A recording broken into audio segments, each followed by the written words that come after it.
This is CBC Nova Scotia News. Long Lake wildfire. More crews arrive to help fight the out-of-control blaze as evacuees wait to hear about the state of their homes.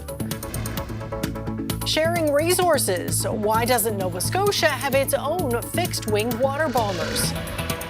And boat school. These Colchester teens ended summer vacation on the water. A system passing to our south, unfortunately, only bringing clouds into the mix for Wednesday as we clear the skies into Thursday. Your full forecast is coming up. Good evening. Officials are continuing to assess the damage to homes burned by the Long Lake wildfire in Annapolis County. The fire has now grown to 8,000 hectares in size and remains out of control, and more help is now on the way. The province says the exact number of homes destroyed and the extent of the damage has yet to be confirmed. They're working to notify families before releasing the numbers. The Department of Natural Resources says although Monday's rain was welcome, it was not enough to make a real difference. But it did bring some time for crews to make progress, and they continue to work to prevent the fire from spreading. DNR says getting the fire under control will be a long haul.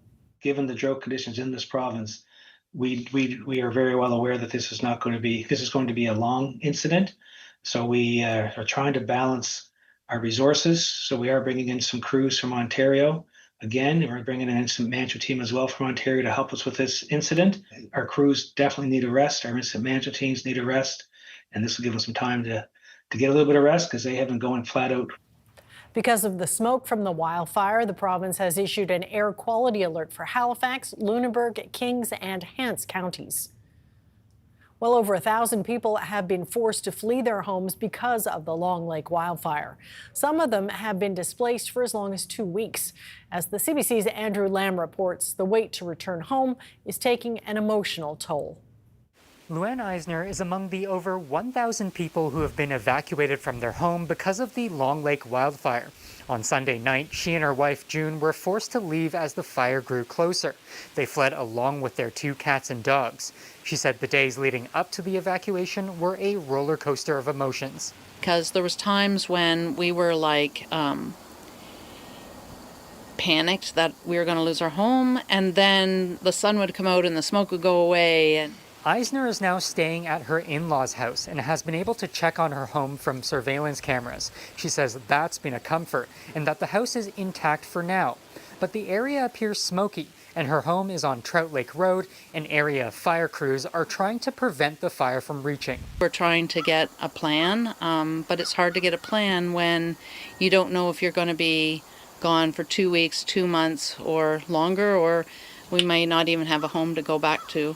Among the things that Eisner took with her were family heirlooms and sentimental items like her grandmother's salt and pepper shakers. Really, you have all these materialistic things, but in a situation like this, it was interesting to see what was really of value.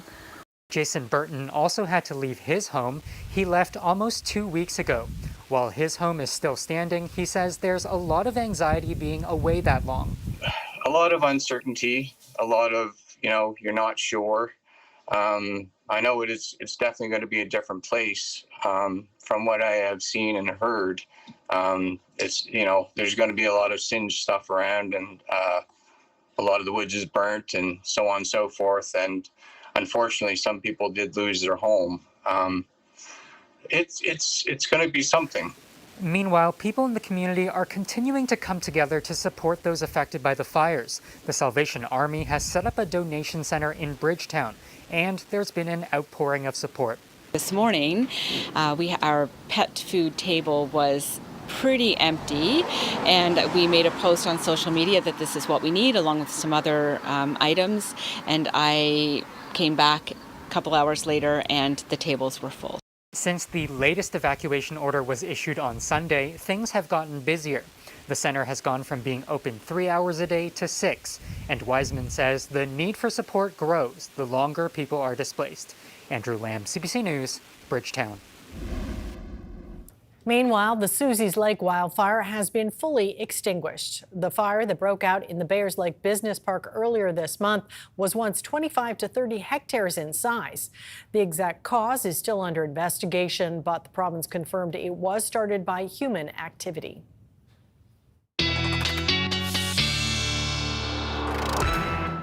And we've got Ryan up with a first look at the weather. So some welcome rain last night, but not enough where it was desperately needed. Yeah, the places that needed it most, Amy, didn't get it, unfortunately. And as you can see with this map, we saw widespread 30 to 50 millimeters along the Atlantic coastline into the Halifax area, up to the northeast, the North Shore, and into Cape Breton. We actually had pockets that exceeded 50, including in the Halifax area, 60 to 70, and a pretty good shot in through Cape Breton, where we saw amounts ranging from 60 to even 80 millimeters through Victoria County, now and down towards the Englishtown area. But yeah, you can see this area that needed it most, Milford, Greenwood, New Germany, 3 to 8 millimeters in and around that Long Lake fire. So unfortunately, just not enough. And so that leads us wanting more from the next one. And when is the next one coming? Well, we've got some clouds in the mix for Wednesday. That system is a swing and a miss. Thursday looks nice and quiet, as well as Friday also looking quiet. And so that leaves us watching the weekend. And this system here rolling in from the west, which hopefully will spin some showers in for Saturday and into Sunday. We'll talk about that with your 7-day coming up, Amy. All right, thanks for that, Ryan. Thank you. Premier Tim Houston has said his government will be evaluating the need for refreshing or expanding its wildfire fighting arsenal. The CBC's Selena Alders takes a look at the options and what experts recommend for the system the province relies on when wildfires burn out of control. Nova Scotians are on edge, bracing for the next wildfire that will inevitably come. It's got many people asking, why don't we have our own fixed-wing water bombers? The province's Department of Natural Resources maintains a fleet of 4 Airbus helicopters that can fill and dump buckets of water. But when more air support is needed, officials turn to the Canadian Interagency Forest Fire Centre, or CIFC, which coordinates resources and expertise from other parts of the country. The world's changing. We're seeing these fires. The national system of sharing of resources is very effective. CIFC has 5 levels of preparedness, level 5 indicating how stressed the resources are. It means equipment from every jurisdiction is being used and international help has been requested. At the end of each wildfire season, the agency will do an assessment. Did we have enough resources to fight wildfires in Canada this year? Where did the resources come from?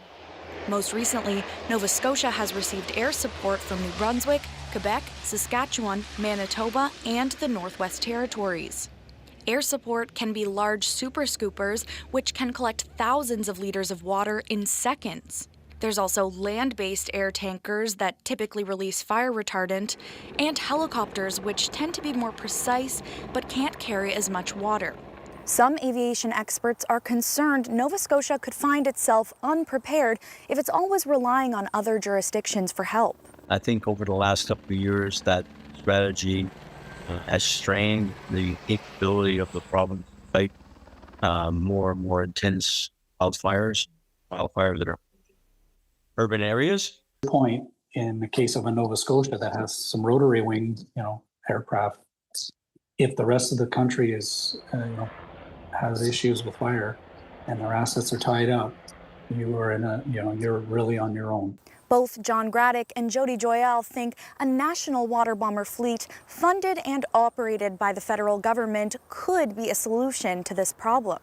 There should be multiple large air tanker bases across the country, financed by the federal government, operated by the private sector. And they could then be dispatched by the federal government to support any province that needs help over and above what they have. Graddick raised the idea of a national water bomber fleet in 2023, which happened to be Canada's worst wildfire season on record. A similar concept has been adopted across Europe. The European Commission finances a fleet of firefighting aircraft to be on standby at all times, ready to be deployed to any country in the EU. Canada's Office of Emergency Management says it's working on ways to advance and improve coordination between jurisdictions across the country, but it did not specify how. So where does that leave us in the short term? Well, even if Nova Scotia wanted to purchase its own heavy water bomber tomorrow, it could take years for the order to be filled.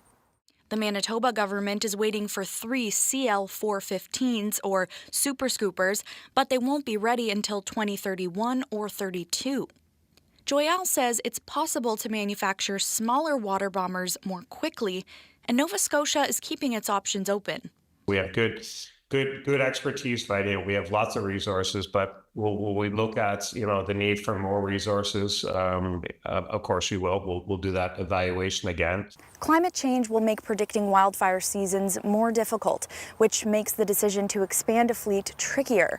But experts say these conversations need to be had, and urgently, because it's only a matter of time until the next wildfire hits. Selena Alders, CBC News, Halifax. The Dalhousie Faculty Association remains locked out, including 85 members at the agricultural campus in Bible Hill. Faculty President Dave Westwood joined the picket line at the campus this morning.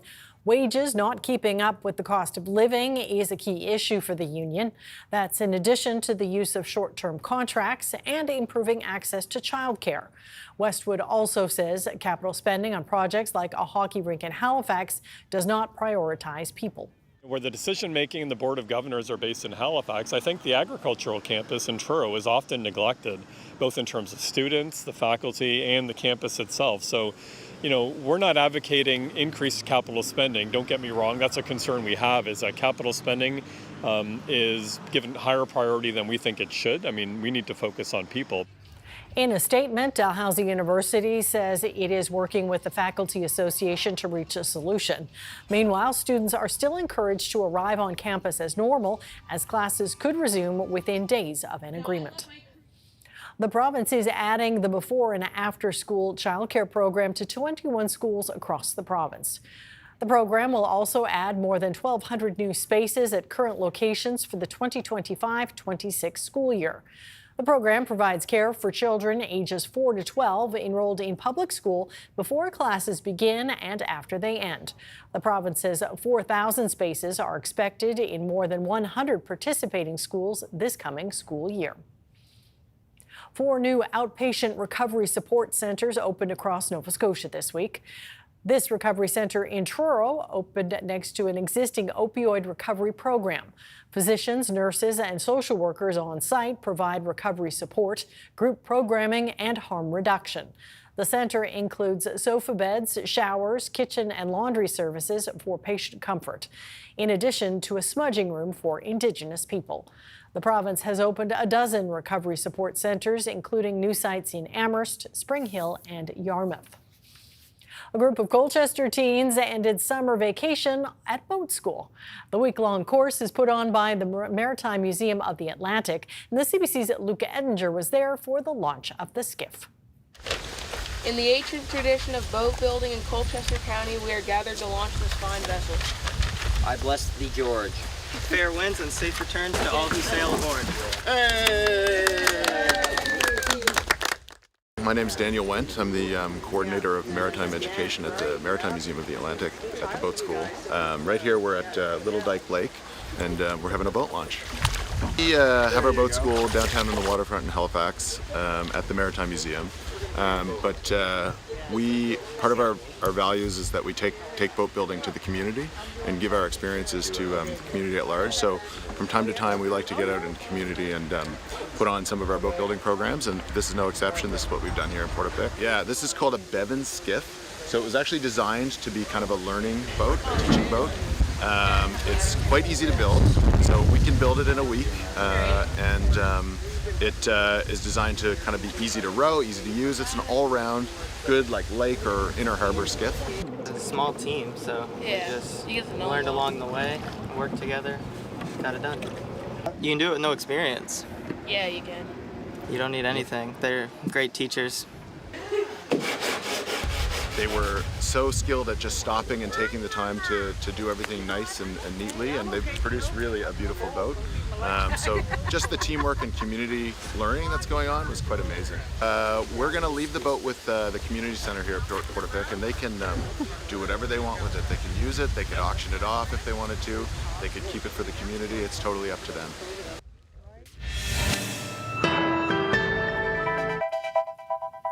Ryan's up next with the full weather forecast. We'll see you on the other side of the break.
This weather update is brought to you by Access Wellness Nova Scotia. Book your appointment today for free, confidential mental wellness support.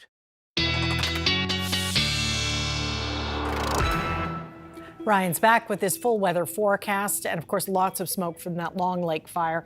But not just in Annapolis County, it's spreading to other parts as well. Yeah, that's right. And some in the metro area certainly noticing that smell in the air this morning before the winds shifted to a little more west to southwest, and now across Hants County and out towards the Truro region. Folks have been noticing that smell and that smoke today, obviously most pronounced in and around Annapolis County. Have a look at the statements and warnings in place as of now.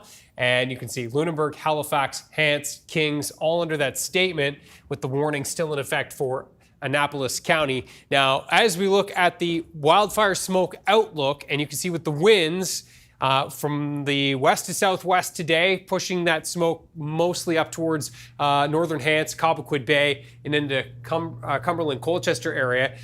Note for Wednesday, likely still for the most part in the same direction. And then as we move into the Wednesday night, Thursday time period, with a shift to a bit of a northwest wind, we may see that smoke more pushing more so into the metro area for Thursday. So we'll have to keep an eye on that.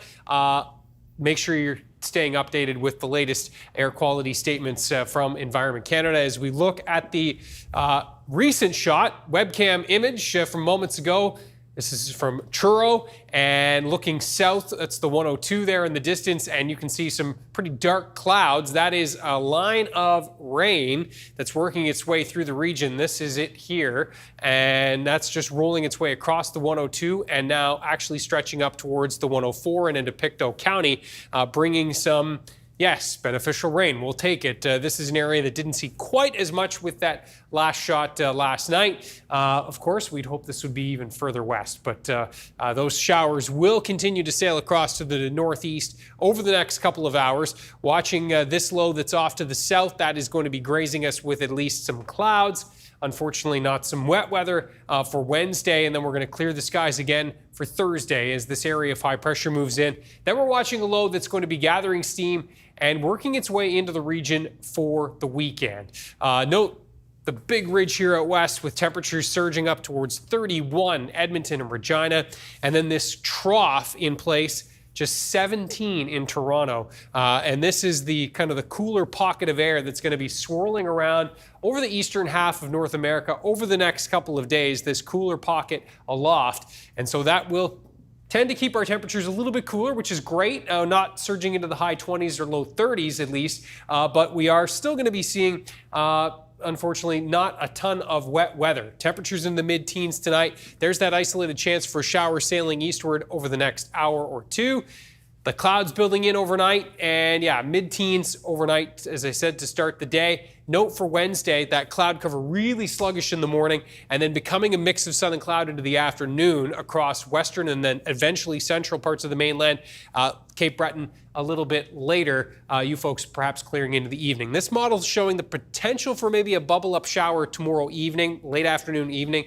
Looks like that's a very rare shot, but we'll keep our fingers crossed. 21 to 24 degrees across Cape Breton tomorrow under those mainly cloudy skies. Antigonish and Sherbrooke, as well as the eastern shore. Again, cloud cover pretty much dominating throughout the day. We'll start to see that clearing trend into the afternoon for central areas, including the metro area up towards Cobequid Bay and Truro and Parsboro, and back into the west, and temperatures here into the 22 to 25 range for most, a little bit cooler in those onshore winds, and we'll be watching the skies to clear, becoming a mix of sun and cloud throughout the afternoon. So that low moves out, and we are looking at that high pressure moving in for Thursday, keeping the skies mostly sunny. It does look like Thursday will be a pretty pleasant day overall, 22 to 26 degrees. And again, lighter winds, which is, I guess, some good news for those crews battling the Long Lake fire. As we look into the long-range forecast, this is the Friday system. This is what we're going to be watching, this low rolling into the region, southerly flow starting to develop, and we're going to be watching this to potentially spin some showers in for the weekend. But that is it, showers, not what we need, but again, we'll take every drop, and a possibility of some showers, not only for Saturday, but for Sunday as well. So we'll keep you posted on that over the next couple of days. Amy? Yeah, we'll be watching for sure. All right, thanks, Ryan. Thank you.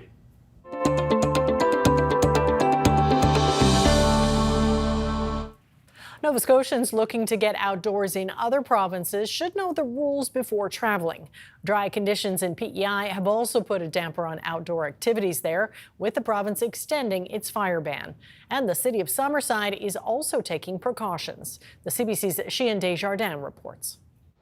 Open fires like campfires and bonfires will not be allowed for at least a couple more weeks. The province says the wind, mixed with the dry ground and trees, really isn't ideal, and if a fire starts, it could spread quickly, and that means the rules need to stick around a little longer. We're seeing numbers on PEI that we usually see in Western Canada right now, so to get our fire danger risk at this level right now is a little concerning. It's really dry, and like I say, we could use some rain. This is what's happening just about everywhere else in the country, and what officials here on PEI are hoping to avoid. Summerside is taking extra precautions. There was a small bushfire inside Rotary Friendship Park Sunday. Now the city's taken an unusual step and closed the park. The park itself is a large park. It's very dry right now. When we actually got dispatched to a fire in real time, it definitely made us kind of think that this might be potentially something we might want to do. The air's looking clearer now, but people in Prince County say it's been smoky in recent days. One person said Sunday it smelled like a bonfire next door. It's actually smoke from fires on the mainland. It led to an air quality warning throughout the day Monday. That's since been lifted. Coming from Fredericton towards the bridge, halfway in between there was a lot of smoke. I had to turn the outside air off and put the AC on, so it was hard to breathe. Today not as bad as yesterday, but I woke up this morning and you could tell there's smoke in the air. In Stratford, the fire chief says his crew has been lucky so far, but he is worried about the conditions and is urging islanders to take it seriously. All you have to do is step out in the grass and it's just crunch, crunch, crunch, right? There's absolutely no moisture in anything, the woods, the grass. So far we've gotten lucky. I just hope it holds. The province says it has no plans to outright close provincial parks at this time, but if you start a fire in a park or a campground or anywhere else on the island, you could face a fine of up to $50,000. Now, the provincial fire ban does not include the PEI National Park, which is federal territory, but there is a fire ban in place there too. Chien Desjardins, CBC News, Charlottetown. Coming up, the province is shaking up the way its energy system operates, shifting some responsibilities away from Nova Scotia Power.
A new entity is taking over control of the energy grid from Nova Scotia Power. Some key responsibilities are shifting away from NSP to the nonprofit. Its freshly appointed CEO sat down with the CBC's Taryn Grant recently to talk about the transition. You'll be taking some responsibilities away from Nova Scotia Power. That's correct, yeah. I've heard it described as a significant shift in Nova Scotia's energy sector. I think for a lot of Nova Scotians, though, who just want the lights to come on when they flick the switch, it's maybe a distinction without a difference. What do you think will be the most apparent difference for Nova Scotians? So, I mean, I think that's the interesting thing is if the system operator does their job well, for the average person at home, they almost shouldn't see a direct difference. And the role that we are going to be playing is thinking about the long-term future for Nova Scotia. So what's the energy needs going to be over the next 10, 20, 30 years?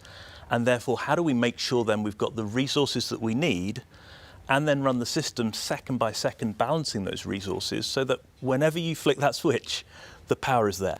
And you know, the broader ambition here is not only making sure that we keep the lights on, but really transitioning the energy supplies in Nova Scotia. So if you look back to 2020, probably 80% of the energy was from non-renewable resources here. And we're looking to, by 2030, to switch it to 80% coming from renewables. And so that's a significant transition that needs to happen. And so we've got a critical role in playing to help that transition work its way through. And then maybe, you know, most importantly for the folks at home, then trying to figure out the most economic and affordable way to do that. So we've got a target of 80% by 2030. Are we going to make that? Well, it's day 4 on the job for me, so I think it's fair to say that that's it's an ambitious target, and in the world of building new generation units, we haven't got much time, and so I think I need to spend more time sort of working my way through things in the weeks ahead to have a better view on that. But I think it's clear that it's an ambitious target, and it's very close, and so we're going to have to work incredibly hard. The plan so far has relied quite a bit on onshore wind. Mm-hmm. There are quite a few projects that are in the works right now. Do you foresee that still being the most important part of the energy mix by 2030? Is onshore wind energy, or are there other things that you'd like to see brought in? So I think when you look at the current plans, I think it's onshore wind and solar are probably the two sort of biggest additions in. And I think they will continue to play an important role. Clearly, there are other technologies out there, but they're probably a post-2030 issue. I think in terms of what's going to be available in the near term, they're the likely parts of the pieces of the jigsaw to get there. What about nuclear? Do you see that being part of the energy mix in Nova Scotia? So I think that's a great question. I think as you think about the honest answer for Nova Scotia, I don't know. Day 4. But I think as you sort of think about more broadly for Canada, I absolutely see nuclear playing an important role for Canada as a country. And then, you know, would that necessarily be in our province, or would we be able to benefit through interconnection? I think these are things that have all got to be worked out.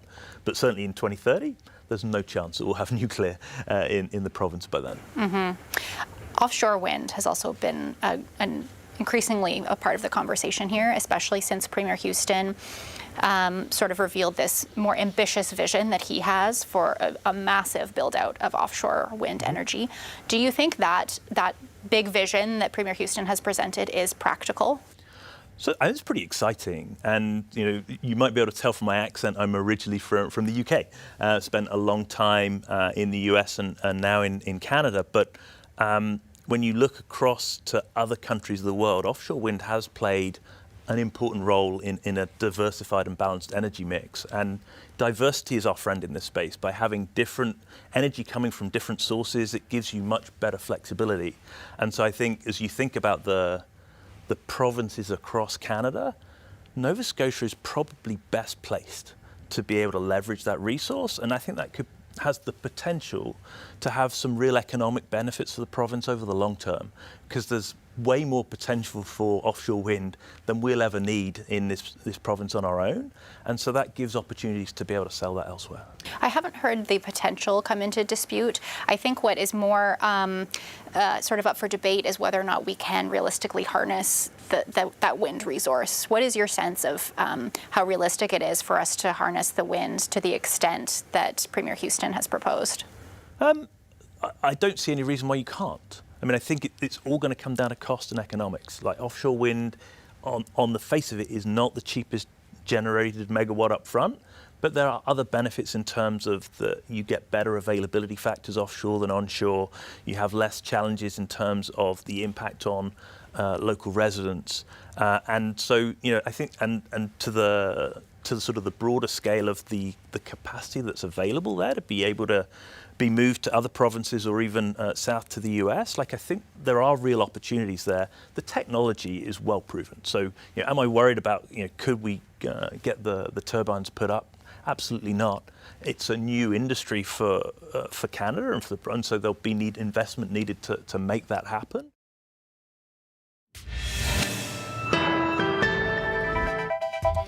Coming up, Prime Minister Mark Carney makes a few more stops on his European tour aimed at bolstering economic and military relationships.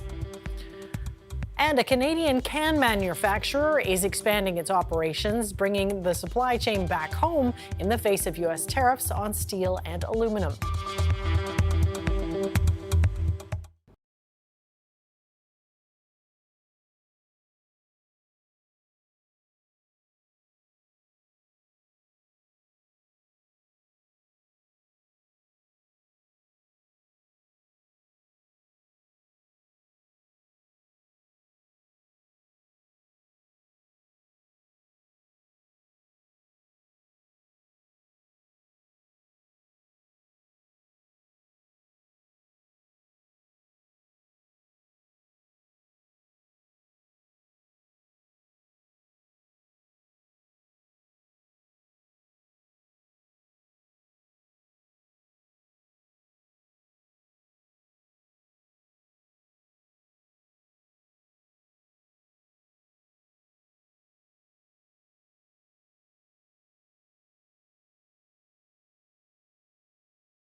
Welcome back. In Tel Aviv, families of hostages and their supporters are holding a new wave of nationwide protests, calling for hostages in Gaza to be released and the war with Hamas to end. The CBC's Margaret Evans reports from Jerusalem. But first, a warning: this story contains images some viewers may find disturbing. Tel Aviv's hostage square and the culmination of a day designed to put pressure on Israel's Prime Minister Benjamin Netanyahu to accept a ceasefire for hostages deal. There were marches, blocked roads, and protests outside the homes of government ministers. 20 hostages are still believed to be alive, including Yehuda Cohen's son, Nimrod. It's another day to make sure the issue of the hostages stays in high priority. Another day to pressure Netanyahu and force him to end the war and get a hostage deal. Hamas accepted a deal put forward by mediators last week, based on a 60-day ceasefire and an initial release of half the hostages. Netanyahu has yet to formally respond, bringing people to the streets across Israel. Opinion polls have consistently shown that a majority of Israelis favor a ceasefire in exchange for the release of the hostages. But despite sustained pressure at demonstrations like this one, it hasn't budged the Prime Minister. Many Israelis say that's because he fears hardliners in his cabinet will topple his government if he ends the war. It still feels like he's spitting in our face and just not listening. And I think it's just because he wants to stay in office, and the henchmen that he's created around him help him do so. International pressure has also increased on Netanyahu after the UN's hunger watchdog confirmed a famine in Gaza City last week. And in the wake of outrage over the killing of at least 20 people, including 5 Palestinian journalists, in a double strike on a hospital in Khan Yunis on Monday. Journalists in Gaza City, including Marwan Al-Khul, paid tribute to their colleagues. Our message is clear. We need protection. The Israeli military said an initial incomplete investigation suggested its soldiers were aiming at what it said was a Hamas camera placed near Al-Nasser Hospital. It did not explain a second hit on the same location minutes later as would-be rescuers arrived. Margaret Evans, CBC News, Jerusalem. Prime Minister Mark Carney is extending Canada's military mission in Latvia until 2029 as part of the effort to deter Russian aggression in Europe. He made the announcement in Latvia's capital, Riga, where he is meeting with the country's prime minister. The CBC's Evan Dyer has more on what the commitment entails. Meeting with the Prime Minister of Latvia, Mark Carney said Canadian troops would defend her country from any Russian aggression. An attack of any sort on this country is an attack on Canada as a member of the NATO alliance. Canadian troops have been in Latvia for more than 10 years to help deter the threat from Russia, which has only grown. And so has the Canadian deployment, tripling in the last 2 years to 2,500 personnel. Now the Prime Minister is announcing a 3-year extension to that mission, part of a commitment to NATO and to increasing defence spending. As part of that, Canada wants to replace its 4 aging submarines, bought used from the British nearly 3 decades ago, with a dozen new ones to patrol its coasts at a cost of about $2 billion each. Tuesday, Carney toured the ThyssenKrupp shipyard in Kiel, Germany. Most of NATO's subs were made there. And it's purpose-built for Arctic and under-ice operations. I think ideal for Canada, defense needs. And it could ensure security, sovereignty, and NATO's circumpolar strength. South Korea's Hanwha Ocean is the only other shipbuilder in the running for that massive contract. But whoever wins it, there is a hope that some of that cash will stay in Canada. The assumption is we build it here, but I mean, the customer is always right? So if they want or demand for special, let's say, reasons to build them in Canada, we would also be able for that. Burkhardt says his company's already spoken to Canadian shipyards about collaborating on the project. Canada wants a sped-up timeline on these subs, which could be based on both Atlantic and Pacific coasts. The Koreans have said they could deliver the first sub by the end of the decade. The German-Norwegian consortium a year or two after that. Evan Dyer, CBC News, Riga. Canada-U.S. Trade Minister Dominic LeBlanc is in Washington for trade talks with Donald Trump's administration. He met with the Secretary of Commerce this morning in his office as Canada tries to reach a trade deal. Ashley Burke reports from the U.S. Capitol. A Canadian source tells me there's a sense of urgency right now that the Canadian side sees a window to try and reach a trade deal with the U.S. But the source also said there is no guarantee that will happen in the next few weeks. Canada-U.S. Trade Minister Dominic LeBlanc is here in Washington right now. He met with Donald Trump's Secretary of Commerce, Howard Lutnick, at his office this morning for a conversation that lasted 90 minutes. LeBlanc's office describes it as constructive, as Canada is trying to get Trump's administration to drop or lower tariffs on a series of Canadian sectors. Here's what the Prime Minister said today. Aluminum, steel, autos, copper. They happen to have a specific on copper, and then, of course, lumber, softwood lumber, which has been an issue. So those are the areas where immediately we are focused on improving the outcome. In order to do that, we will have to look at other areas where we can have win-win cooperation, other areas. Now, so it's not, it's an isolation of the set of issues around there, around those strategic sectors for the American, and all of this in the context, as you know, of an upcoming review on CUSMA. This meeting comes after Mark Carney announced last week he would drop some retaliatory tariffs on the U.S. because he says he was given assurance by Donald Trump over the phone that it would intensify talks. A Canadian source tells me that after Carney made that announcement, there were text exchanges between the Prime Minister and Trump, and that they agreed LeBlanc would come here to Washington for these discussions. Now, Canada's ambassador to the U.S., Kirsten Hillman, was also there. The Prime Minister's Chief of Staff and the Clerk of the Privy Council are also in D.C. These are top officials signaling how serious these conversations in the U.S. Capitol are. Ashley Burke, CBC News, Washington. A Quebec-based steel can maker is expanding operations into Ontario and bringing its entire supply chain back to Canada. The manufacturer is doing so in an effort to stem the blow of steep tariffs on steel and aluminum, since most of Canada's food cans come from south of the border. The CBC's Philippe de Montigny has more. Since steel tariffs between Canada and the U.S. came into effect, this Quebec food can maker has seen its sales more than double.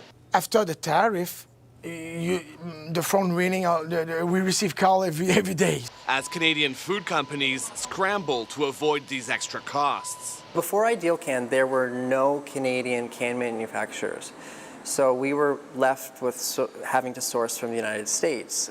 Sprague Foods, which sells canned soups, beans, and vegetables, is one of many to make the switch. We would have been left with passing those tariffs off to our customers. The CEO of Ideal Can is now looking to expand to Ontario, launching a new plant in the Windsor region in January, which could produce around 1.2 billion cans a year by 2028. There used to be like a lot of blue-collar jobs in this city, and there simply isn't anymore. It's something that we could really use. The Windsor region has one of the highest unemployment rates in the country at more than 10%. Next year, the company also plans to open a cutting and coating facility in Hamilton, near its steel supplier. That part of the production is still only done south of the border. And they ship them back up. No, that's stopping. Ontario Premier Doug Ford is on board with the Ideal Can expansion, which could create more than 100 jobs. But experts say shifting an entire supply chain is not necessarily economical. Building a plant is always a challenge because you have to know what will be the payback period for your investment. And so usually payback periods are at least 8 to 10 years. So these are long-term decisions. And even beyond food cans, untangling these contracts and supply chains for much more integrated sectors like auto manufacturing is no easy task. Philippe Demontigny, CBC News, Toronto. It's a big year for salmon in British Columbia, with the largest run in decades. But salmon isn't the only food source in abundance in the province. BC tree fruit farmers in the interior are seeing a major rebound after years of climate-related losses. The CBC's Brady Strachan now with what growers and researchers are learning from the bumper crop. Bursting with color and flavor, peaches ripen in the hot Okanagan sunshine. So these are Glowhaven peach trees. Vince Kuiper's family has been growing fruit here for 3 generations on the fertile slopes above Okanagan Lake. Just 1 year ago, an extreme winter cold snap wiped out the entire peach crop. This summer, though, his trees are groaning under a bumper harvest. This year would be one of the best year, I would say, so far. Across the lake in West Kelowna, customers have a wealth of options at this bustling fruit market, filling their baskets with lush local fruit that just wasn't available last year. This year, just everything was perfect. It was mild, it wasn't extreme, and we had crops on everything. The bountiful harvest comes after several years of extreme climate and crop losses in BC, from heat domes that wilted vegetables and tree fruits to winter cold snaps that decimated cherries and wine grapes. As a whole, BC farms haven't turned a profit since 2017. The sector has seen a larger net loss every year since 2020, reaching more than $450 million in losses last year. It's pretty easy to want to quit when you have these couple of bad seasons in a row, and I think this season has kind of pulled everybody back together again. But farmers and scientists know this kind of year is rare, so they are preparing for hardships to come. This is one of the really remarkable training systems here. Researcher Kirsten Hannum is studying ways of adapting orchards to a changing climate, including the use of retractable shutters that can close to protect trees from hail or intense sunlight. It's incredibly important to consider climate adaptability, climate resilience in our research projects moving forward. From research to orchard, this work helps farmers thrive, keeping shelves full of local food. This is a great lifestyle, and if you can make it work financially, it's fantastic. Brady Strachan, CBC News, West Kelowna, British Columbia. They've been the world's best-known item. Now they're the world's top trending engagement. Yes, singer Taylor Swift and football star Travis Kelce are getting married. They made the announcement on social media. 20 minutes later, it registered 1.8 million likes. Swift and Kelce have been dating since 2023. Both are 35 years old. Strength in the materials sector helped Canada's main stock index finish higher Tuesday, while U.S. markets also gained ground. Here's a look at where things closed as we head to break.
This weather update is brought to you by Access Wellness Nova Scotia. Book your appointment today for free, confidential mental wellness support. All right, sometimes it's hard to come back from vacation, but you got to open your inbox and see all kinds of photos. Yeah, they've been great, and still sifting through the many that did come in while I was away, and thanks to everybody for contributing. Have a look at this one. We're going to zoom in on Guysborough County, and this, of course, a beautiful spot. McPherson Lake, we've been here before, we'll be here again. Oh, wow. Especially when it looks like this. Spectacular. Yeah. Thanks to Sharon Martin for sharing this. Ryan's picks at cbc.ca. Love that little mist. Wouldn't you like to be sitting on that dock? Yes. Perfect. Absolutely perfection. Thanks again, Sharon and Wendy, for forwarding that along. Now, as we look at the outlook with the radar right now, a couple of showers that have been rolling through east of Truro, basically stretching from south of Truro along the 102 to the Pictou County area and across the 104. That little burst is going to be moving eastward across the 104 corridor into Pictou and Antigonish County through this evening, then fizzling. Note the clouds building in overnight. Wednesday looking fairly cloudy to start the day. Then we'll get into a better, brighter sky into the afternoon with a mix of sun and cloud to even mainly sunny skies. Very slight risk for a pop-up shower tomorrow afternoon to tomorrow evening. We'll keep our fingers crossed that happens. And then as we move into Thursday, back to some sunshine, mostly sunny skies on tap. Watching that low that is brewing off to the west. There it is on Friday, still over the northeast U.S. into Vermont and Quebec. And then as we move our way into the Friday evening time period, starting to work its way into our region, maybe a few showers into New Brunswick by Friday evening. For us, hopefully drawing in some moisture from the south by the time we get to Friday night, more so into Saturday. The next 2 days looking pretty dry, but at least not hot, terribly hot, just seasonal for those temps. And we'll be riding those seasonal temps with the low 20s into the weekend with those shower chances. Looking for those. Okay, Ryan, if heights and speed are your thing, you're going to want to take a look at this. If not, well, you've been given a heads up.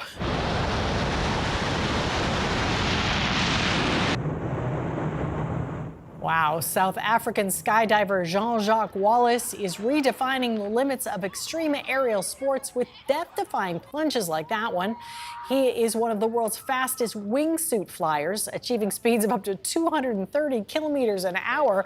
Wallace has spent over 2 decades mastering the art of human flight. He also competes in international competitions where pinpoint control is an absolute must. Wingsuit flying is one of the most dangerous aerial sports. But what a rush. Like a flying squirrel. Yeah. That's it for us tonight. Thanks for watching. We'll see you next time. Good night.